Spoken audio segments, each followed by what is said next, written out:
Bienvenidos a un nuevo programa de crisis y conflicto del siglo XX, ya finalizando la Segunda Guerra Mundial en el Teatro de Operaciones del Pacífico y del Extremo Oriente, vamos a decir. Sí, lo que llamaban Gran Guerra la Guerra de la Gran Asia Oriental. Gran Área Asia Oriental, es la denominación propia. Bueno, después de, digamos, de Golfo de Leyte y de Filipinas, era evidente de que el próximo paso era la invasión del propio territorio japonés. Sí. La operación Downfall, la invasión de Japón, que incluía dos partes. Primero, la invasión del sur, de Kyushu, la gran isla. Exacto. ¿No? Para noviembre del 45, estaba programado. Y Coronet, la segunda parte, que era la invasión de Honshu, ya cerca de Tokio directamente. En marzo del 46, mirá vos, había pasado hasta el 46. Los norteamericanos ahí ponen todo lo que tienen, los mandos que tienen, porque claro, están ante la disyuntiva más grande. ¿Cómo hacemos esto? Además, va a ser la operación más grande de todos los tiempos. El almirante Nimitz y el general MacArthur eran los principales. ¿Cierto? El almirante King, el almirante Lehigh, el general Marshall y el general Arnold, el comandante de la 20 Fuerza Aérea Norteamericana, todos juntos estudiando el mapa de operación y todos colaborando. ¿No? Por primera vez, digamos, a pesar de la rivalidad entre la Armada y el Ejército. Sí, sí. Y esto fue a principios del 45, todavía estaba Roosevelt cuando se pergeña el plan, y le dicen que sobre la marcha, si era necesario, el general MacArthur iba a tomar la decisión final. O sea que Nimitz quedaba como segundo comandante, sí. pero no formalmente, sino sobre la marcha, ¿no? Los ingleses decían para el 47. Claro, ellos tenían que lamerse las heridas, digamos. Sí. Y Estados Unidos dice, no soporta la opinión pública 2 años más de escaramuzas, entre comillas, antes de la invasión final. Sí. Los ingleses decían, lo que pasa es que Japón ya no tiene con qué, solo va a caer como fruta madura si está totalmente aislada. No sin razón. Y que por ahí se podía negociar. Claro, los ingleses más europeos en ese sentido, si hacemos alguna concesión, no necesitamos que continúe la guerra. Pero el problema es que no se quieren hacer concesiones, este es el problema. Bueno, las concesiones en este caso son vitales, hay que insistir en esto, son vitales. Las concesiones no es que los japoneses dicen queremos un porcentaje más en esto, no, necesitamos estas cosas para que las islas sigan sobreviviendo y nuestra población se muere de hambre. Este problema es el que hay que verlo en su realidad. Cuando vos ves la cifra de muertos por hambre, la situación de hambre interna de Japón, que le hemos mencionado en el otro programa, está clarísimo que hay un problema que en los cuales los aliados o el partido de la guerra, como me gusta llamarle a mí, de hecho, bueno, señores, esta gente está pidiendo la paz, ¿qué hacemos? Porque no había otra salida. Hay un factor clave que es lo siguiente. La batalla de Iwo Jima significó una gran pérdida de soldados norteamericanos. Creo que fue la única batalla donde los norteamericanos tuvieron más pérdidas que los japoneses. Los japoneses, no más muertos. Pero más bajas. Pero más bajas sí. Lo que pasa es que en la cifra final son más muertos japoneses, pero porque hacen los ataques Banzai. Sí, pero sin los ataques Banzai es mayor la cantidad de muertos. Entonces hubo un famoso informe, que bueno, no tenía nada de especial, pero un informe que evaluó la proporción de bajas norteamericanas. Hicieron una especie de proyección elemental. Dijeron, si el nivel de resistencia que nos vamos a encontrar en Japón va a ser como el de Iwo Jima, tan encarnizado como el de Iwo Jima, nosotros vamos a tener que afrontar una lucha para más en un territorio chico, en una población hostil, un país superpoblado, destruido. Se va a convertir en un inmenso campo de guerrillas y que nos van a envenenar hasta el agua. Claro. Y entonces dijeron, a ver, nosotros calculamos 500.000 muertos, pero la proyección puede llegar hasta 1 millón más. Sí, por envenenamiento. Y después porque es más, los sectores más belicistas y más impietosos se dice que exageraron esa cifra, creo, si no me equivoco, que la llevaron a 1.700.000 como para espantar a todas las Fuerzas Armadas y además decir, ¿qué efecto Pero- va a tener esto sobre la opinión pública? Ese es el tema. Porque cuando Es el la tema. opinión pública norteamericana iba La a ver señora que de habían Kansas ganado o la de- guerra o en de- Europa o de y Nebraska, resulta que sí, estaban sí. empantanados. O La de Armada y la Nebraska. aviación querían una estrategia indirecta. Los papás que estaban en Nebraska o en Kansas, eso era importantísimo. No te bloquear olvides y que era gente bombardear. que no quería la guerra, estaban embarcados en una guerra que no originalmente no querían. La Armada y la aviación, bloqueo y bombardeo. Y el ejército dice hay que tomar el territorio. Sí, Que esto prevaleció. sí. Claro, invadir Kyushu implica también la famosa llanura de Kanto, donde ahí pueden desde Sí. los blindados, Sí, etcétera, sí. y iban a emplear 1 millón de hombres, la inmensa mayoría Sí, norteamericana. sí. La invasión de Tokio, 1,5 millones, pero se necesitaban entre 3,5 y 4 millones para mantener la ocupación. Sí, exactamente. ¿eh? Las Japón cifras son muy tenía altas, ¿no? en Kyushu de 500 a 800 mil defensores. Claro, todo esto, si se le hubieran pedido, suponete, a los alemanes o a los japoneses, hubieran dicho, bueno, son los juegos de la guerra, ¿qué le vamos a hacer? Pero pedir en un país donde la sociedad de consumo y el bienestar son detalles primarios, el bienestar en Estados Unidos se consideraba primario. Y una conducta bastante aislacionista previo a la Y guerra. No querían. accionistas que no querían la guerra, que tuvieron que hacer el invento ese de Pearl Harbor para que entraran en guerra. Es muy grave el tema, Claro. porque la población es refractaria a todo eso. Y le decís, bueno, mira, que hay que poner 1,5 millones de hombres que van a... El tema 5 millones de hombres, de los fue cuales muy- 1,5 millones no van a volver. Es muy grave eso, es muy grave. Y eso en otra sociedad, en la sociedad japonesa no hubiera sido tan grave por la respuesta que ahora vamos a dar, ¿no? No, Por la pero respuesta que ahora vamos a dar yo con lo los asocio kamikazes. quizás por una deformación profesional al ámbito empresarial, ¿no? Donde es una relación costo-beneficio. ¿Cuánto vamos a tener que sacrificar nosotros para ganar esto? Sí. En consecuencia, miraron impietosamente cuál era la forma más apta para ellos. Indudablemente sí. Ojo que en ese momento todavía ni se hablaba de la bomba atómica, que la bomba atómica... Había un mínimo de científicos y altos jefes que sabían Estaban que trabajando en eso. Estaban trabajando. No se hablaba públicamente. No se hablaba, está bien que puede ponerse en duda, ¿no? Pero el presidente Truman, que era vicepresidente de Roosevelt cuando él fallece el 12 de abril, él siempre declaró en sus memorias que él no había tenido conocimiento de la existencia de la bomba atómica hasta que asumió la presidencia en reemplazo de Roosevelt. Quiere decir, en abril. Sí. Y luego, que estaba en experimentación todavía, recién durante la conferencia de Potsdam, en la segunda mitad de julio del 45, mientras estaban reunidos, que lo hemos hablado, Stalin, Truman en reemplazo de Roosevelt, Sí, que en había Potsdam, muerto, Potsdam, sí. en Y Potsdam, Clement y Attlee. en lugar de Churchill. Sí. Enigmáticamente, Truman recibe un cable de que la explosión experimental de Alamogordo, que se había hecho creo que el 18 de julio, había resultado, entre comillas, satisfactoria. Sí, es decir, positiva, que sí. estaba la bomba. Sí, sí. Y él no lo informa a sus colegas, no consta que lo haya comentado tampoco a los ingleses, sino se limita a decir que los Estados Unidos tienen una bomba extraordinaria, etcétera, que podría cambiar el Claro, curso del pero eso conflicto. yo creo Nada que lo más. tienen a tratar cuando Sí, tratemos hay que el tema de la tratarlo. bomba. Sí, sí. Pero sí, este plan y la respuesta de Japón, que es la que vamos a ver. Para defender Tokio, para invadir Tokio, decían que 500.000 a 1 millón de japoneses iban a defenderlo. Pero hay 28 millones de la población civil que estaba armado, aunque sea con arcabuces sacados Sí, sí, de los sí, sí. famosos arcabuces de las guerras entre tres señores feudales,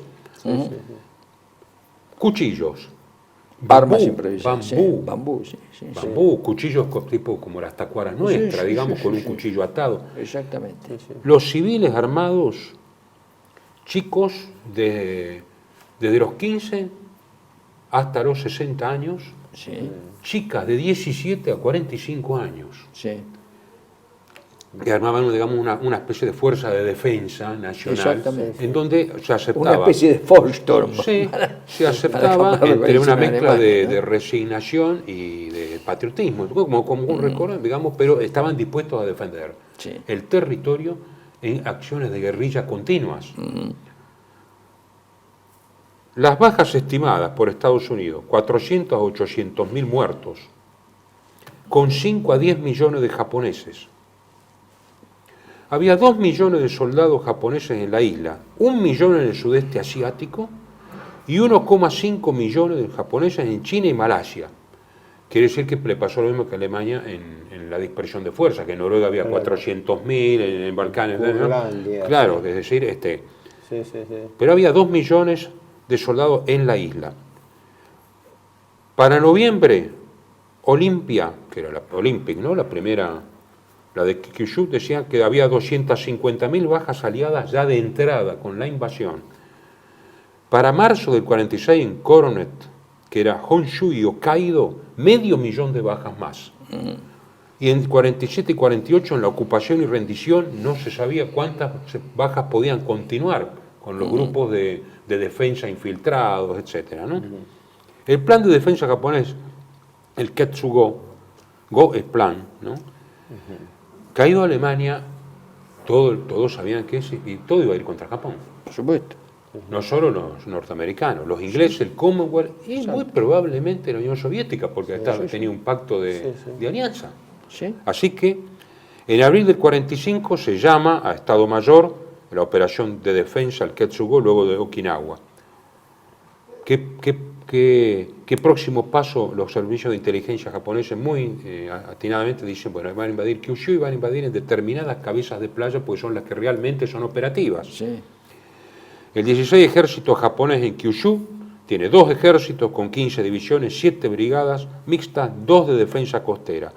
Era superior a las 13 divisiones de Estados Unidos que iban a hacer la embestida. Por supuesto había una diferencia de material, pero los japoneses no querían y no podían y estratégicamente sabían que no se podía vencer, simplemente era desangrar al enemigo de forma tal que conseguir el frente interno de Estados Unidos para que las condiciones de rendición no fueran tan duras. Exactamente.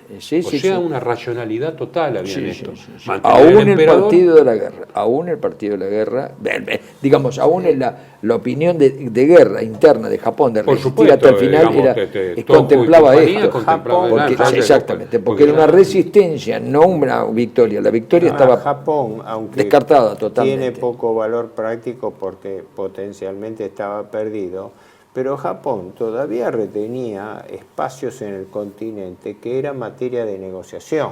Claro. La primera y principal el abandono de China, hasta Manchuria, en el sudeste, en Insulindia.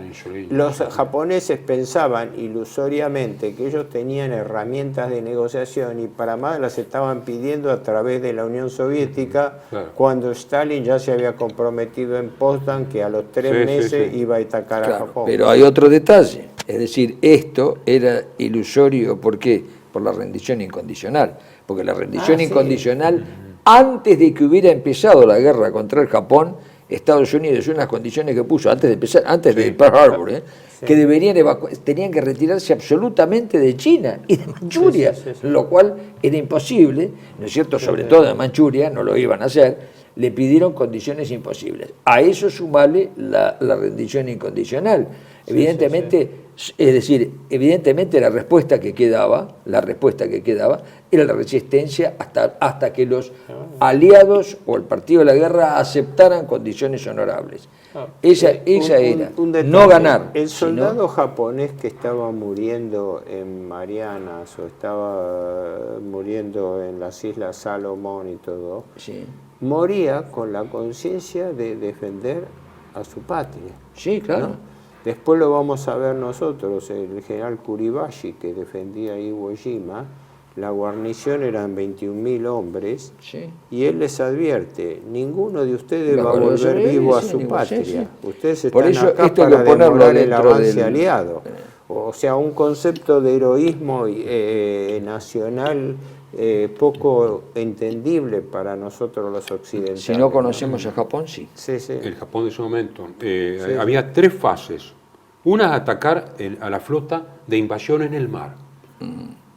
Y ahí, claro, la Armada Imperial estaba reducida después de la pérdida del Yamato, el Yagagi, algún crucero que otro averiado, y a 20 destructores. Sí. Pero había 1.300 lanchas de ataque kamikaze y 350 submarinos kamikaze Kaiten, que era el equivalente de Oka, digamos, ¿no? Con un problema, ¿eh? falta de combustible. Claro, pero alcanzaba para el ataque. Sí, Ellos decían, no para lo único, no, podían era el volver. ataque a la flota de invasión cuando la veían. Sabemos bien que el Yamato salió para no volver. Sí. El Yamato hizo un ataque kamikaze. Pero había 13.000 aviones, podía. 13.000 aviones en condiciones de volar. Esto era... Sí, pero que no se podían volar. Porque No se podían volar todos. Sí. No se podían volar incluso había todos. aviones averiados. Pero había 13.000 aviones que eran potencialmente 13.000 kamikazes, porque no había otra forma. No había otra forma, sí.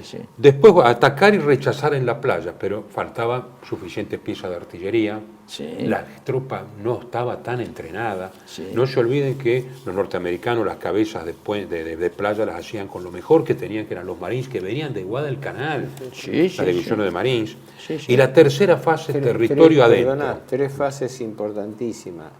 La artillería naval norteamericana era devastadora, porque los tipos tenían una masa de 9 a 10 grandes acorazados. Incluso los antiguos que tenían... Que barrían la playa. En los ataques a Iwo Jima y después a Okinawa se incluyeron más material de guerra que en Normandía, para islas más chicas. Sí. Ahora ya la tercera fase con el territorio adentro, Sí. ya implicaba lo De esto porque nos piden ya que el corte, así que ya terminamos. Termina con esto, sí, así podemos pasar. 100 millones de bajas, jamás rendirse era la consigna. 100 millones de patriotas, digamos. Dispuestos, digamos, a la autoinmolación, si era necesario, Exactamente. en la etapa final de ocupación. Sí. Así que, claro, los norteamericanos esto tenían algunos especialistas como Ruth Benedict, que sabían de...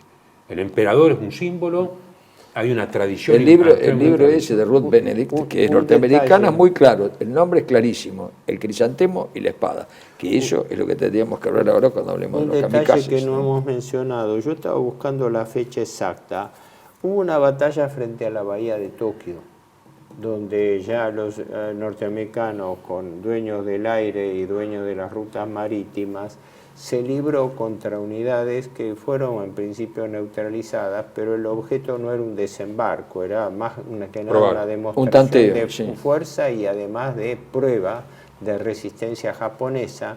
Pero frente a la bahía de Tokio, yo no sé si unos meses antes del fin de la guerra, ya naves norteamericanas se habían acercado a la costa japonesa a bombardear, así que los norteamericanos eran conscientes de que su poder de destrucción era lo suficientemente fuerte como para forzar un repliegue japonés. No, eso no se iba a conseguir.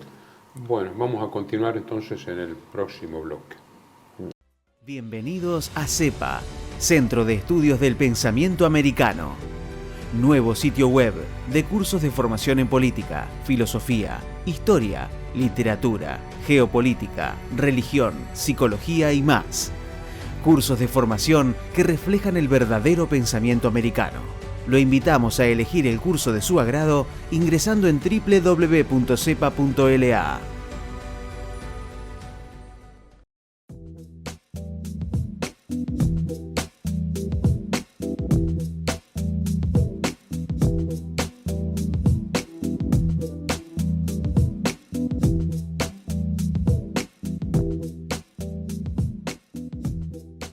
Decir siempre la verdad primero tiene un precio. Dependemos de tu ayuda. TLB1, toda la verdad primero.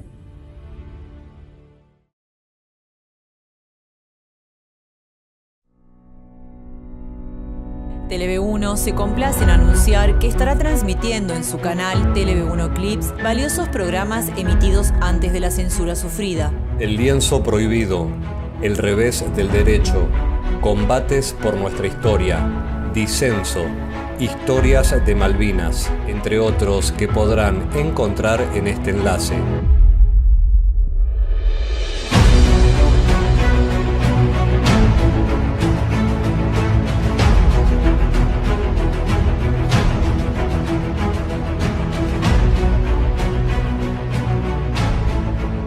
Agradecemos su aprovechamiento y difusión. Continuamos entonces, ¿y cuál era el arma principal de defensa ya de la post-campaña de Saipán y Marianas? Y acá hay que entender que esto que ya lo hemos dicho muchísimas veces, de que la situación de Japón, que era una situación sin salida, absolutamente sin salida, lo único que podía pretender era que las negociaciones fueran ligeramente favorables a la supervivencia de Japón y sobre todo a la supervivencia del emperador, porque no hay que olvidarse que para Japón la figura del emperador es parte de la patria, ¿no? Es decir, el emperador es la patria y eso, entonces, y eso finalmente lo consiguieron. Y creo que lo consiguieron, entre otras cosas, porque ese espíritu de resistencia se tradujo en lo que se conoció, lo que es conocido en todo el mundo como la Fuerza Especial de Ataque Kamikaze de la Fuerza Aérea Japonesa, que la planteó un almirante, ¿no? El almirante Onishi, y su segundo, que había sido jefe de Estado Mayor del almirante Yamamoto, del gran almirante Yamamoto, que era el jefe de la flota combinada, que era el vicealmirante Matomi Ugaki. Ellos plantearon este tema junto con los dos, entre otros autores del libro ese famoso sobre lucha y muerte de la aviación naval japonesa, que se llaman Masatomi Ugaki y Jiro Horikoshi, y los dos hombres que después de la guerra colaboraron para preparar este trabajo sobre el viento divino, que eran los capitanes, luego siguieron en la flota imperial después de la guerra, Rikihei Inoguchi y Tadashi Nakajima. Acá, es decir, ¿qué es lo que plantearon?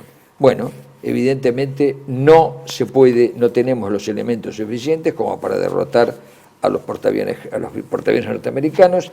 Si seguimos sacrificando pilotos, no vamos a tener tiempo ni de formarlos y además perderemos todos los aviones sin efectividad.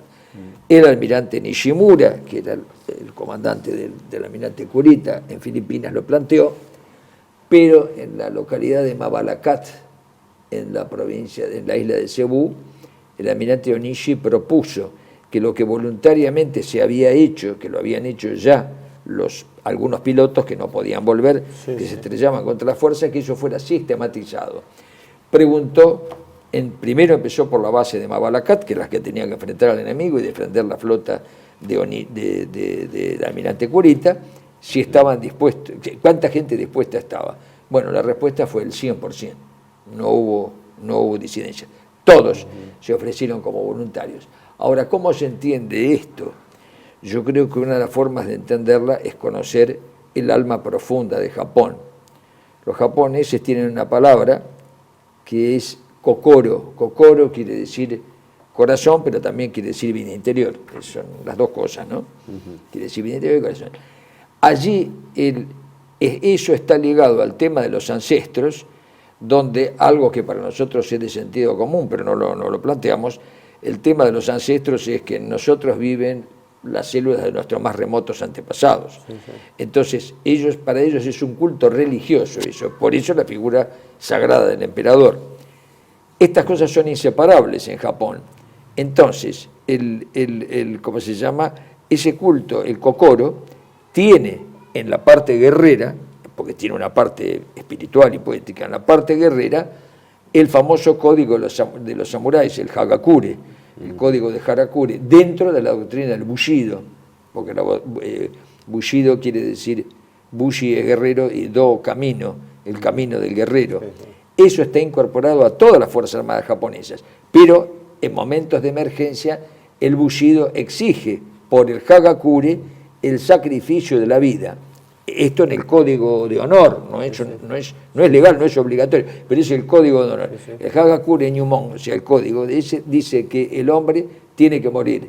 Ahora, si tiene que morir por la patria, su vida es gloriosa, su muerte es gloriosa, y que es el deber, que tiene ese deber espiritual y moral, ¿no es cierto? Es una ley espiritual la que lo obliga a eso.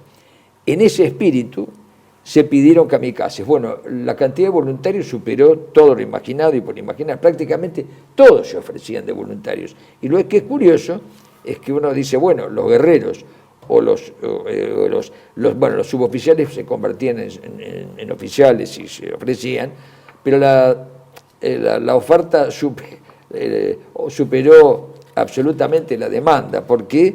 Porque se presentaron estudiantes universitarios, se presentaron hijos de empresarios, es decir, la clase media de Japón, lo que podemos llamar la clase media de Japón, proveyó una cantidad pavorosa de voluntarios. No todos fueron utilizados. Hubo una aclaración importante. En el vicealmirante Onishi creó un cuerpo especial, una oficina, existía una división del ejército que hacía incluso publicidad pública de su adhesión. Evidentemente, o sea, no era una operación secreta. No era secreto, no. Era una fuente de reclutamiento sobre la base. El único secreto, exactamente, era público para Japón. El único secreto que se mantuvo es cómo iban a atacar, porque era lógico, estaban en guerra. Es decir, las primeras tratativas fueron secretas porque se suponía que el pueblo japonés iba a responder bien, como respondió, pero habría que hacerlo primero secreto. Después fue público,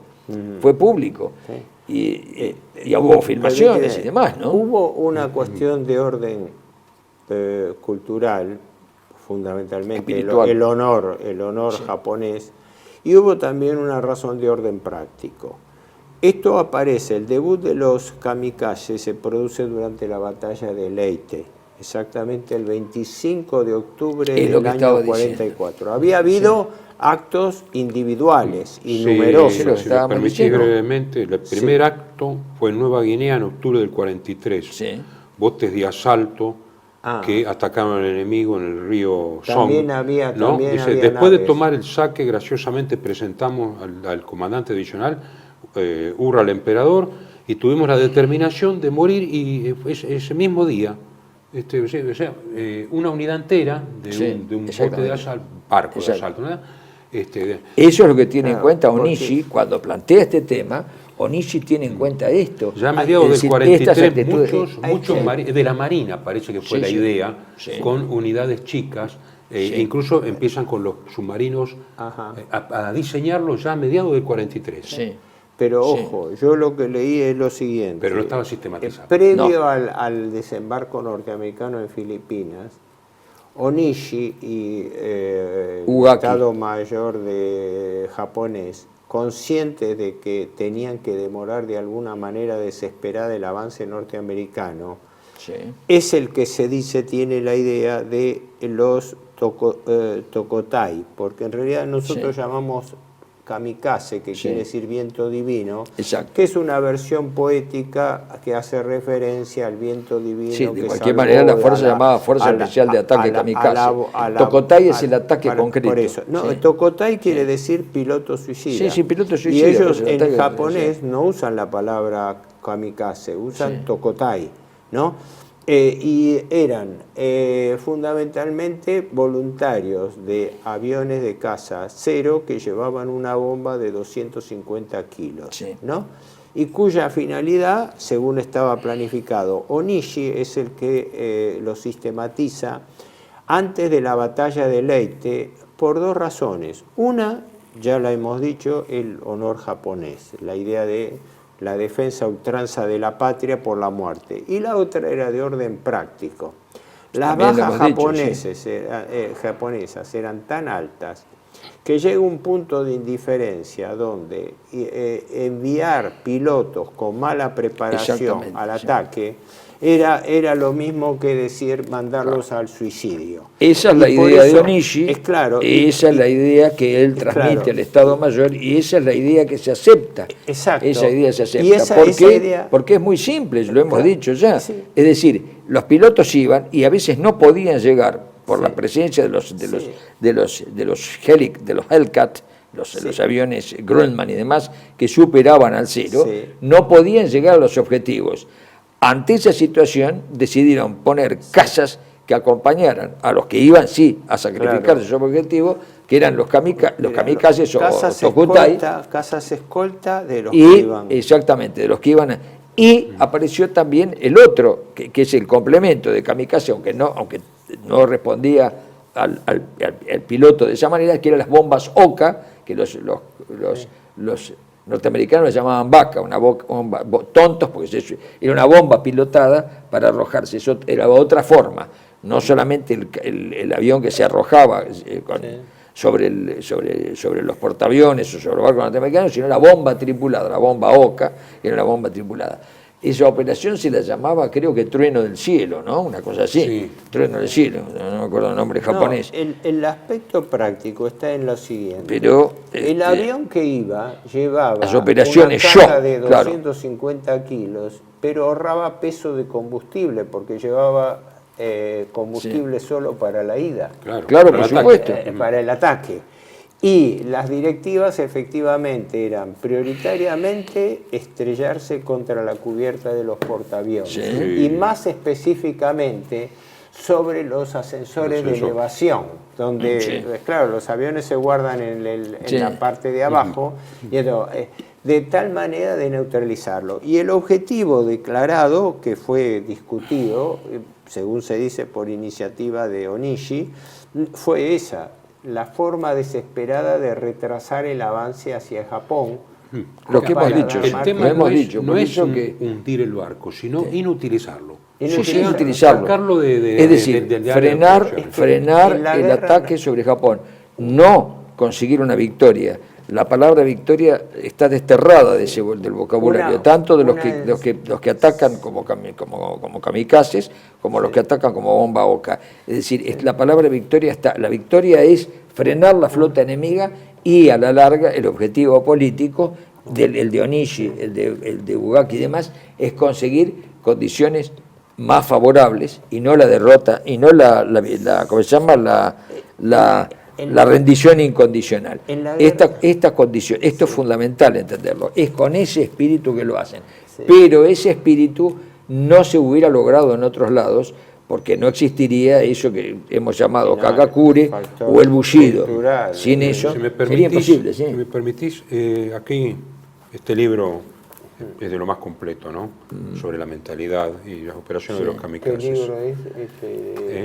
The Sacred Warriors, Daryl Warner, Peggy Warner y el comandante Sadao Seno de la Armada Imperial. Dice, los japoneses consideraban a los aviadores norteamericanos corajudos y osados. Dice, hemos visto que volaban para tirar sus bombas tan bajo que hasta a veces veíamos sus ojos azules. El tema es que no tienen la misma concepción de dar la vida por el país. Sí, exactamente. Es otro espíritu, dice, es muy importante conocer, esto dicen un japonés, ¿no? Es muy importante conocer el enemigo, porque si no conoces el enemigo no podés estar preparado contra él. Los australianos y los americanos son bravos soldados, pero no tienen el deseo de gloria de sus ancestros o posteriores, o posteridad. No es la gloria de la familia un gran nombre para ellos. Su objetivo militar es su sentido del deber o de superioridad en la satisfacción de su yo. Sí, exactamente. Nosotros... Es individualista. Nosotros, por eso pueden ir a las líneas enemigas con cigarrillos, porque emocionalmente, dice, aman la aventura, los norteamericanos. Esto no es una aventura, dice. Son tan individualistas que son tan aventurados que a veces no tienen miedo de morir. Exactamente. Y están además animados por la propaganda, pero sus deseos siguen siendo materialísticos. Tal cual. Nosotros tenemos un incentivo espiritual por sobre la superioridad material. Fíjate cómo reconocen al enemigo. Que concreta en esto, ¿no? En el Saita Sakura, ¿no? Que dice, hoy en flor, mañana dispersa. La vida se asemeja a una flor delicada. ¿Podemos esperar que su fragancia perdure? Alzo mi espada hacia la luna y veo caer las flores de cerezo, florecidas en espíritu, mis flores de cerezo, porque mañana yo también caeré, pero con cuánta gloria.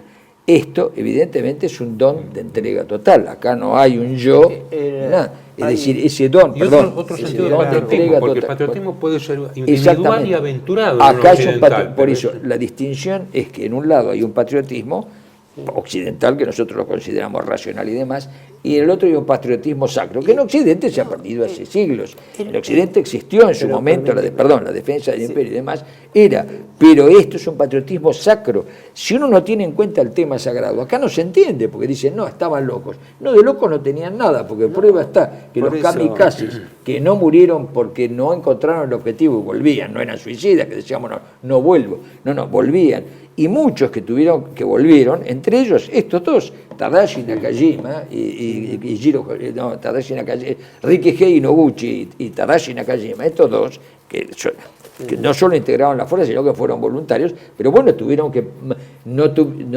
cuando salieron no encontraron los objetivos, volvieron y continuaron con sus tareas. Muchos de ellos que sobrevivieron a la guerra fueron después funcionarios de grandes empresas y funcionarios de Estado, porque creer que esto era irracional es no entender al Japón profundo, porque es desde ese Japón profundo que se entiende esto. O sea, un patriotismo sacro, si no se entiende. No, permitime agregar esto que está en línea con lo que vos decís. El tema del concepto japonés de héroes históricos. Los japoneses que morían en acto de combate revestían el carácter de lo que ellos llamaban héroes históricos por el atavismo familiar, es decir, por el honor de la familia. Tanto es así que eran venerados, y hoy en día hay un problema con la revalorización de esto, porque claro, en la mentalidad superficial occidental se tomaba como una muestra de fanatismo, ¿no? Y se pasaba la propaganda y se ignoraba lo principal, que es el valor, la mentalidad del honor japonés, que es distinta del occidental. Sí. Porque los siglos, los siglos que han desterrado esto de Occidente, esto existía antes. Acá, ¿cómo no? Por supuesto, si existe, en Occidente, quiero decir, existió esto, ¿cómo no? Lean, ¿cómo se llama? De Laude Nova Milicia, de San Bernardo de Claraval, está clarísimo. Está clarísimo. En la Edad Media, no solo en la Edad Media, sino que se proyectó después a otras guerras. Pero, ¿qué pasa? Ese sentido sacro de entrega por la patria ha desaparecido de Occidente ya hace un par de... insisto, a partir de la Revolución Francesa. Ahí la importantísima Revolución Francesa, perdóname, que sepultó en el pasado todo esto. En el caso de Japón eso no sucedió porque el principio sacro estaba operante, por eso la única condición ante la sacerdotal es, si no respetan al emperador, esto va a ser una guerra de guerrillas increíble. Fíjate lo importante, ¿no? Que para el principio cristiano, la actitud suicida, incluso en el mundo musulmán y todo, si no hay un sentido de trascendencia, es negada. Pero hubo muchos católicos kamikazes. Es muy importante decirlo. Exactamente, de las minorías, porque en Japón, no olvidemos que cuando la guerra de los Taira y los Minamoto, en el siglo XVII, hubo un clan que era católico, que perdió, por supuesto, pero ¿qué pasa? De las primeras minorías, la primera minoría no budista en Japón eran los católicos. En esa primera minoría, dentro de los kamikazes, está la correspondencia, en este libro está la correspondencia de kamikazes católicos, un porcentaje alto, siendo una minoría, se entiende que la mayoría eran budistas, porque el tema del Shinto es el que separa esto. Podían ser budistas y naturalmente shintoístas, pero podían ser católicos y shintoístas, porque el Shinto es religión de Estado, es decir, es el culto del antepasado, independientemente de que fueran budistas o que no lo fueran. Son dos cosas distintas, que se juntan, pero que no son lo mismo. Dicen en la carta, me voy a reencontrar con Jesús. Sí. Por eso, en kamikazes católicos. Un hecho importante, porque se nos fue todo el segundo bloque, pero de todas maneras me parece importante señalarlo. Onishi, cuando termina la guerra, el día que anuncia la renuncia, la abdicación el emperador, que fue creo que el 15 de agosto, fue la cesación de hostilidades, porque la rendición fue el 2 de septiembre, ¿no? Sí. Onishi se suicida, se hace el harakiri, el harakiri, en realidad bajo el ritual en Tokio, seppuku. En Tokio. Pero claro. Lo interesante es el segundo. Espera. Onishi era el responsable, por así decirlo, el padre de la idea, más allá de que no era el único que estaba. Sí.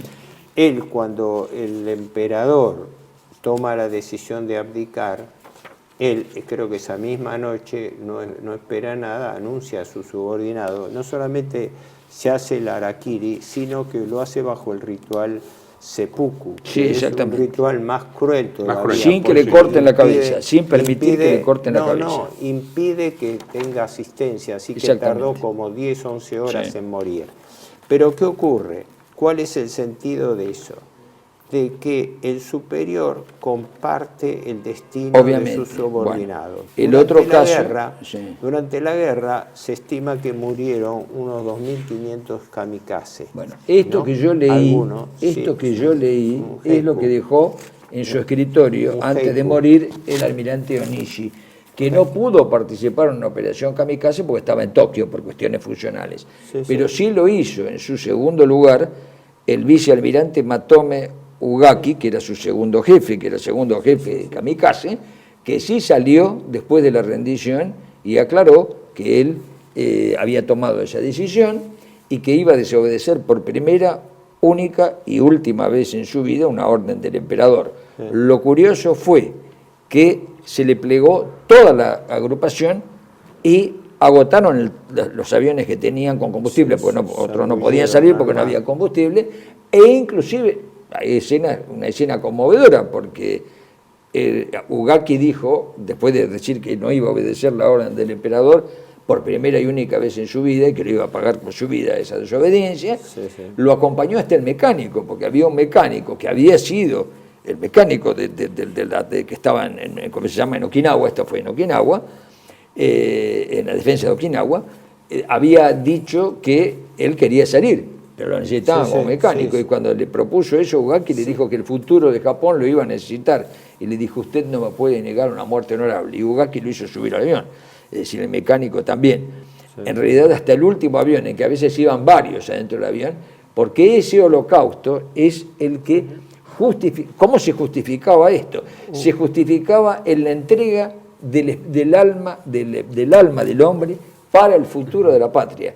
Eso que en Occidente se perdió y que nosotros tenemos que buscar en los poemas de Hölderlin, cuando Hölderlin dice los muertos por la patria son la semilla más fructífera para el futuro de una nación, lo cual es cierto, porque si no hay muertos y si no hay ese sacrificio por la patria, evidentemente no hay nación en el futuro. Bueno, continuamos con el próximo bloque. Bienvenidos a CEPA, Centro de Estudios del Pensamiento Americano. Nuevo sitio web de cursos de formación en política, filosofía, historia, literatura, geopolítica, religión, psicología y más. Cursos de formación que reflejan el verdadero pensamiento americano. Lo invitamos a elegir el curso de su agrado ingresando en www.cepa.la.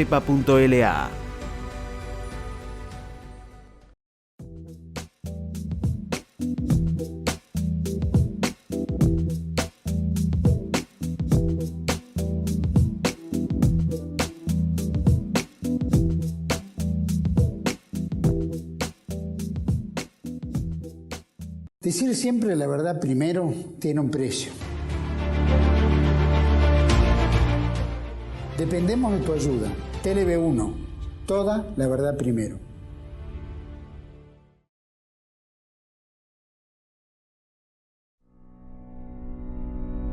TLB1 se complace en anunciar que estará transmitiendo en su canal TLB1 Clips valiosos programas emitidos antes de la censura sufrida. El lienzo prohibido, el revés del derecho, combates por nuestra historia, disenso, historias de Malvinas, entre otros que podrán encontrar en este enlace.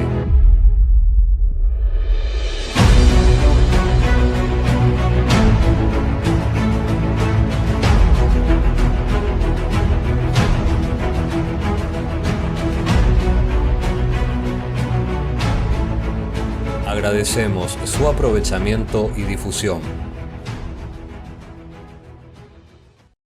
Bueno, continuamos entonces ahora con las últimas grandes batallas de la Segunda Guerra Mundial. Hay dos episodios fundamentales, Iwo Jima y Okinawa, que fueron batallas decisivas ya sobre lo que sería territorio japonés. La única diferencia es que la pequeña isla de Hiroshima, De Iwo Jima. tenía Iwo Jima, como dije yo, Hiroshima, no, Iwo Jima, perdón. Sí.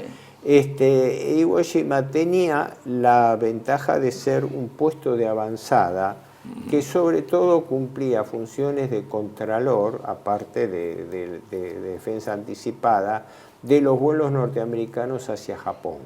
Esa era una de las funciones. Pero ahí fue donde se encuentran los norteamericanos con la primera prueba de resistencia en lo que sería territorio nacional japonés, donde los japoneses se habían juramentado en resistir hasta el último hombre, como en efecto lo hicieron, ¿no? Ese fue el primer gran asalto al Japón metropolitano, digamos así. A pesar de que había muy pocos civiles, porque era una isla, la isla del azufre, eran los que trabajaban en el azufre. Sí, la isla era un lugar prácticamente inhabitable. Los repatrian al territorio. Sí, porque era un trabajo insalubre. La isla es totalmente insalubre por las aguas eran... Era como esa arena volcánica mezclada con azufre. Que los norteamericanos tuvieron ahí una serie de problemas, algo así como que se embarraban en un lodo gris, una cosa así que era incluso insalubre. Nada más el problema del agua. El agua era totalmente, era veneno el agua. Esto fue fundamentalmente, el desembarco fue en marzo del 45. 29 de febrero. Fines de febrero y la batalla... Al 16 de marzo del 45. 26 de marzo. Y tuvo una característica que es importante destacarlo. Pese a que las bajas fueron altas, fue la única gran batalla en la cual las bajas de Estados Unidos fueron mayores que las del Japón, ¿no? Hay que comprender que esta isla era como una especie de queso gruyere azufrado, era una cosa espantosa. Microscópica, además, ¿eh? Sí, sí, sí. Sí, creo que 12 kilómetros de largo y 6 de ancho, nada, ¿no? Una cosa microscópica. Forma parte de las Bonin, y aquí el quinto cuerpo anfibio, compuesto por marines, o sea, por gente especializada. Si pueden pasar la filmina 13, simplemente para que se tenga idea de la distancia en que estaban. La isla de Iwo Jima al este, a la altura de Okinawa. Es decir, Okinawa es la isla más al sur de las islas Ryukyu, que están al sur de Japón. Y a la misma altura, pero más hacia el océano, está Iwo Jima, que son el grupo de las islas Bonin. Sí, de las Bonin. Así es. El quinto cuerpo anfibio de Marines, del mayor general Harry Schmidt, contra el 32 ejército japonés del mayor general también Todomichi Kuribayashi, uno de los mejores oficiales de alto mando japoneses, porque se dio cuenta con todas las experiencias previas que el derroche de valor que significaban cargas avanzadas y todo, era inútil frente a la, digamos, a la técnica estadounidense de concentración de grandes barcos, primero saturación naval, bombardeo aéreo y después con armas automáticas a ir avanzando, ¿no? Y con blindados. Exactamente. Entonces era mejor esperarlos y atacarlos desde los diversos ángulos. Agregar un detalle muy importante. El general Kuribayashi fue agregado naval en los Estados Unidos. Después del gran almirante Yamamoto, digo gran almirante porque era mariscal, ¿no? Isoroku Yamamoto, después el general Kuribayashi fue agregado militar, agregado de tierra. Hubo, si me permitís, dos aspectos. Conocía Estados Unidos y había ido a las fábricas, había visto, conocía el potencial norteamericano. Inclusive usaba un Colt, le habían dado un Colt de regalo que lo llevó hasta el último momento, parece, en la isla de Iwo Jima, ¿no? No, decía esto, importante tener en cuenta. Yo lo tengo como Kuribashi también. Kuribayashi. El monte Suribachi, pues todo muy parecido. Indistintamente lo he leído de las dos formas, pero pongamos... Porque uno se lo mezcla con el Suribachi Yama, que es el monte. La clave de él fue darse cuenta, bueno, ya se habían dado cuenta los japoneses, que toda resistencia en la playa era inútil. ¿Por qué? Porque el fuego, no solamente aéreo, sino el fuego de los acorazados, era demoledor. Además de los cruceros y los buques LST convertidos en coheteros. Claro, se saturaba con una cortina de cohetes. De tal manera que él ya previó como como criterio de defensa que la defensa iba a ser en el interior y sepultada. Por eso creó un sistema de túneles infernales, porque era un sistema de túneles donde las tácticas de defensa costaron muchísimas bajas a los norteamericanos, porque los túneles estaban relacionados ¿de qué manera? De que la primera línea de fuego era rebasada, pero los túneles estaban conectados por abajo hacia atrás, de tal manera que cuando estaban enfrentados con la segunda línea, los tiradores japoneses aparecían del lado de atrás y atacaban por retaguardia. Eso lo confundió y provocó muchísimas bajas. También la técnica de dispararle a todo aquel que tuviera charretas, es decir, que pudiese ser un oficial. Y consecuentemente eso explica por qué él había dicho, lo comenté antes, había advertido a la guarnición, que eran unos 21.000 hombres, que dice, ninguno de ustedes va a retornar al Japón. Como diciendo, están acá para retener a los norteamericanos lo más que sea hasta el último. Él planteó el tema ese de modo, inclusive ante el Estado Mayor, de que no se podía volver, que eso era un sacrificio que se hacía por Japón, que no se podía volver. Y lo de la playa, como vos dijiste, lo de la playa era importante, siempre usaban esta táctica, lo mismo después, vamos cuando hablemos de Okinawa, dejaban desembarcar para atacarlos cuando estaban en la playa. La más gran cantidad de bajas, primero los norteamericanos, las playas se convierten en un cementerio norteamericano, y eso no solo dificulta el avance, naturalmente, en un territorio exiguo, sino que además provoca una depresión anímica terrible, porque de cada 3 hombres, 2 son cadáveres. Es decir, los dejan desembarcar, no es que les impiden el desembarco, por esa cuestión, por la artillería. Era imposible que si los japoneses se quedaban en la playa esperando el desembarco, los masacraba la artillería, o no, según lo que hemos visto de esto. Por ¿no? eso el tipo partía de la base de que no tenía ningún sentido la resistencia en la playa, pero por eso los norteamericanos... Pero sí dejarlos desembarcar y atacarlos en la playa. Claro, eso sí, lo cual daba una falsa confianza a los norteamericanos al entrar, pero también la incertidumbre de que no sabían cuándo y cómo iban a ser atacados. Que a pesar de la experiencia, porque no te olvides que esa experiencia la habían hecho en Betio, en el atolón de Taragua, que cuando desembarcan no hay casi resistencia, y la resistencia es feroz, apenas han desembarcado, ahí se les cae el aluvión encima. Además, esta piedra volcánica había sucedido en el atolón de Taragua, ¿no? Es muy fácil de horadar, así que además de túneles había bloqueados y búnkeres internos en cuevas, el fuego podía estar apoyado como las defensas tipo Bobán, de los antiguos, cruzados, pero además con defensas naturales. El talón de Aquiles de esa defensa era algo casi de sentido común. Primero, las municiones habían calculado más o menos, pero al momento que se iban a acabar. Y además hay que contar que a veces la artillería te destruye el puesto de municiones. El problema más grave de todo era la comida y el agua. La comida y el agua. ¿Cómo se hacía con eso? Ese era el grave problema. 12 portaaviones con sus aviones continuamente y 8 acorazados.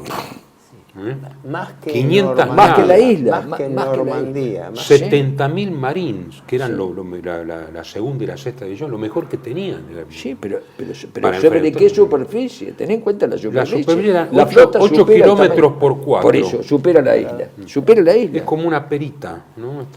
Y además, Kuribayashi dice, mucha ametralladora, mortero, pistolas, granadas y armas ligeras. Claro, porque era una búsqueda continua unos con otros. La idea era, no podemos enfrentar el poder militar norteamericano, pero cuando ellos llegaban a la idea de la lucha hombre a hombre, y ahí es donde podían hacer pesar la diferencia de valor del combatiente. Sí, claro. Desde Taragua y Saipán se demostró que esto era así. Vuelvo a se atacaban en las playas, la famosa Playa Roja, ¿no? Se atacaban, a pesar y se iban los blindados por ahí, se quedaban aislados solos y los atacaban con bombas Molotov, incluso por retaguardia. Era terrible.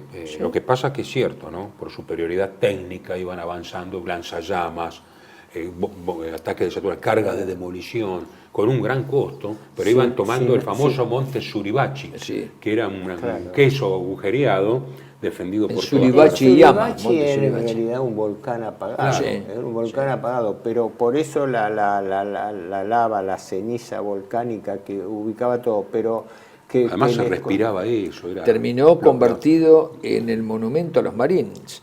Si vos vas al Pentágono, en la entrada del Pentágono está el monumento a los Marines, que es precisamente la colocación de la bandera, que no fue tan así, pero fue más o menos un montaje cinematográfico posterior. Pero de cualquier manera es la toma del monte Suribachi y Yama. Marines que llegan, que había uno que tenía una bandera y ella es la verdadera, la primera que mueren los tres al poco tiempo.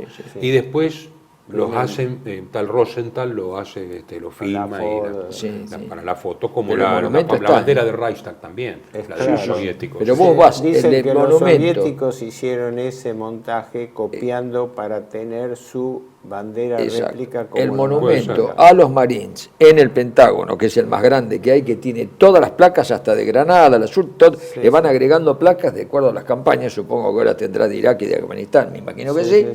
Ese monumento es el monte Suribachi o Suribachi Yama, como le dicen los japoneses. Creo que hay, hablando de, es eso. De Marines, creo que aquí está el dato. Ahora, los datos lo que hay que agregar es que la famosa carga Banzai era, es decir, no se planteó allí, se planteó de otro modo, pero la resistencia estaba en la mente de Kuribayashi, sabiendo que no se podía ganar. La resistencia era hasta el último hombre. Hay que decir que el general Kuribayashi murió en combate. Sí. Murió en combate. Inclusive no se sabe si... No se recogió nunca el cuerpo porque habría esta... Sí. Vos buscas las cifras de bajas de Iwo Jima. Suponen que no se lo pudo identificar porque se había quitado los grados para confundirse con los soldados, pero algunos dicen que llevaba el Colt, porque hubo un film sobre esto, una película sobre esto, que no sé hasta qué punto es verdadera, pero bueno. 200 soldados cargan con Kuribayashi al frente el 25 de marzo, matan a 100 norteamericanos quedan todos muertos, o sea, fue una cosa con Marines que hay 11 medallas del Congreso de los Marines. Hay que, tener en cuenta, creo que todo el mundo lo sabe, que está escuchando esto lo tiene que saber, que es un cuerpo de élite, los Marines son un cuerpo de élite. Además, ellos mismos se distinguían dentro de Estados Unidos, entraban a un bar o algo así militar y eran ellos, son cuerpo de élite. Además, muchos, 4 o 5 Marines son medallas del Congreso por arrojarse sobre granadas japonesas para salvar a los compañeros. A los otros, no hay actos de terrorismo entre ellos, por eso digo, la tropa de élite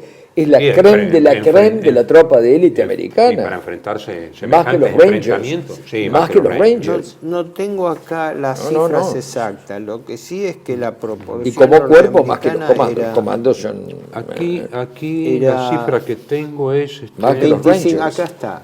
El problema de las bajas de Estados Unidos fue por primera vez mayor que Japón, 25.000 bajas, de las cuales 5.000 eran muertos. 6.900 muertos y 18.700 heridos tengo yo en el libro de Perret. ¿Se 19. acuerdan que siempre lo traje?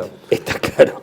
Todos los japoneses murieron, salvo 212 prisioneros que estaban heridos. Y, solo los heridos pudieron. Exacto, 25.000 bajas norteamericanas contra 20.700 japoneses, pero con mayor proporción de muertos japoneses, casi todos. Claro, pero El tema fue que a partir de Iwo Jima empiezan a llover cartas al gobierno de Estados Unidos, de madres y todo.